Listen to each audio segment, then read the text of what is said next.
Bienvenue sur S'ouvrir à l'amour, le podcast qui va t'aider à transformer ta vie amoureuse. Je suis Sandy Kaufmann, coach de vie certifié.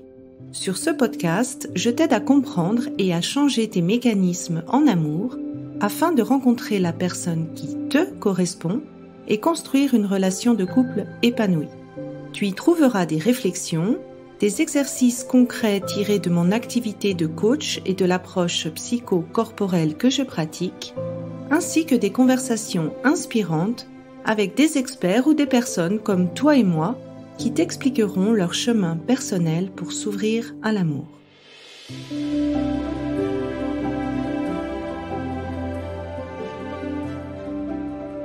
Tu écoutes l'épisode 68, Empathie et engagement. Alors cet épisode, c'est le dernier épisode d'une série qui commence à l'épisode 66, qui a pour but de t'aider à distinguer quelle est ta part de responsabilité versus la part de l'autre.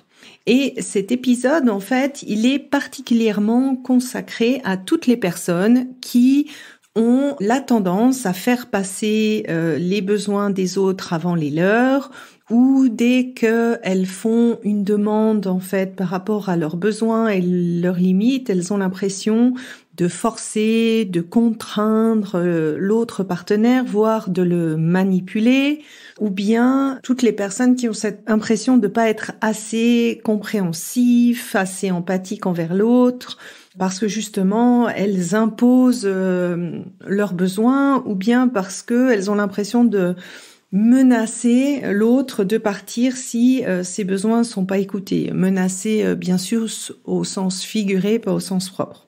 Et donc, avant de rentrer dans le vif du sujet, je voulais juste te rappeler que c'est encore le temps de t'inscrire au workshop payant qui va commencer cette fin de semaine pour t'aider à faire ton bilan amoureux. Je te mets le lien dans les notes de cet épisode.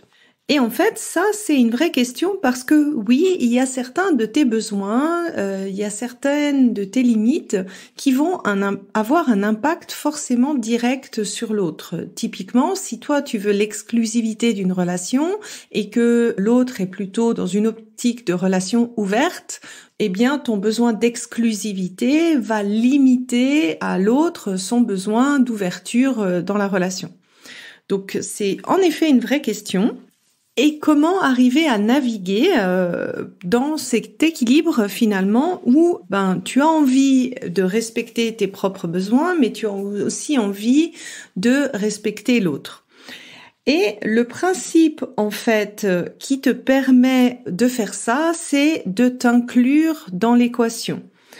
Donc, je peux te donner le premier exemple. Si tu veux être empathique envers l'autre, c'est de te dire, eh bien, j'applique le principe d'empathie envers l'autre, mais également envers moi-même. C'est-à-dire que je suis autant empathique envers l'autre qu'envers moi-même. C'est-à-dire qu'il n'y a pas une hiérarchie de l'autre par rapport à toi, tu es vraiment égal à égal et donc que tu fais autant preuve d'empathie envers toi que envers l'autre. Même chose dans l'aspect de l'engagement. Si tu t'inclus dans l'équation, eh bien, tu peux dire que tu t'engages autant envers toi-même qu'envers l'autre, c'est-à-dire que tu vas avoir à nouveau, pas cette hiérarchie en termes d'engagement. Et tu peux finalement appliquer ce principe-là avec le respect, avec toutes les valeurs qui te sont chères. Et on dit bien, charité bien ordonnée commence par soi-même, c'est bien ce principe-là. Alors j'avais envie de décliner dans différentes situations, dans différents cas concrets de la vie amoureuse, comment tu peux appliquer ce principe finalement d'égalité de traitement. Alors, prenons l'exemple de tu es en couple avec quelqu'un qui sort d'une rupture et qui est donc pas encore totalement prêt pour une relation. Tu sens que la personne est encore dans son deuil et que elle a du mal encore à tourner la page. Alors, faire preuve d'empathie envers cette personne, ça voudrait dire que tu comprends sa situation, tu comprends sa difficulté, tu comprends le besoin de cette personne d'aller doucement, Tu respectes les moments qui sont les vagues émotionnelles qui sont inévitables dans une rupture et surtout tu lui laisses le temps en fait de faire son deuil. L'auto-empathie dans ce cas de figure, ça serait de te poser la question, ok, jusqu'à quand je suis capable de laisser ce temps à l'autre, de rester en fait dans une phase où je ne sais pas, d'être en incertitude par rapport à la relation qu'on vit, sans me faire du mal. Et là, d'avoir une réponse assez honnête envers toi et de vérifier si la réponse que tu t'es donnée, le timing que tu t'es donné, c'est vraiment ton vrai timing. Ça, tu peux le voir souvent avec l'ampleur de tes vagues émotionnelles dès que l'autre est indisponible émotionnellement.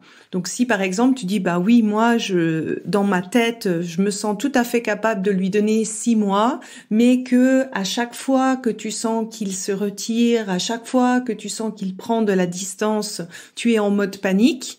Eh bien, ça veut dire que clairement, le délai que tu t'es donné théoriquement dans la tête, c'est quelque chose de théorique et c'est pas un délai effectif que tu peux tenir réellement vis-à-vis de toi-même parce que tu es déjà en train de payer les pots cassés émotionnellement. Un deuxième cas de figure, alors c'est pas dans un cas d'engagement, mais par exemple, ton partenaire traverse une période difficile. Il peut avoir, je sais pas, perdu son travail, il peut avoir perdu quelqu'un de sa famille, donc être dans un deuil du décès de quelqu'un. Il peut avoir un problème en termes de santé mentale, dépression, burn-out, etc., etc. Et en fait, à cause de cette difficulté de vie, il est dans l'incapacité d'investir de l'énergie et du temps dans la relation. Donc dans cet aspect-là, tu peux te dire bah oui, moi j'ai envie de m'engager envers mon partenaire, on se marie pour le meilleur mais aussi pour le pire, j'ai envie d'être présent pour mon partenaire, d'être là et de l'épauler à travers cette épreuve qu'il vit et qui est difficile. Donc ça serait l'engagement que tu as envie de montrer vis-à-vis de ton partenaire. Et de pratiquer la même chose envers toi en te posant la question, mais à partir de quand je sens que je donne trop pour la relation, que je donne trop pour mon partenaire et que j'oublie mon propre équilibre personnel. Parce que au final, quand quelqu'un traverse une difficulté comme ça, enfin le pire qui pourrait arriver, c'est que toi aussi tu te sentes mal et donc tu ne sois même plus dans cette capacité d'épauler la personne, etc., etc. Donc l'idée de cet engagement envers soi, c'est d'avoir un peu une attitude de prévention et de te dire, ok, à quelle hauteur je suis capable de donner, à quelle hauteur je suis capable d'épauler mon partenaire et de le faire en fait de bon cœur dans l'abondance d'énergie, dans l'abondance de ce que j'ai à donner et que ça devienne pas au détriment de mon propre équilibre, au détriment de ma propre force, au détriment de ma propre énergie et de ma propre stabilité. Un autre exemple, si par exemple dans le couple, il y a un projet d'expatriation et que le couple en fait se met d'accord que la personne qui a le contrat d'expatriation va travailler pendant que l'autre partenaire va principalement s'occuper des enfants. Donc ça peut être un engagement qu'on a eu vis-à-vis du couple. Et puis, il y a pas mal de conséquences d'organisation, de conséquences en termes financiers, qui finance le couple, qui continue sa carrière, qui arrête sa carrière, qui arrête une activité professionnelle, etc., etc.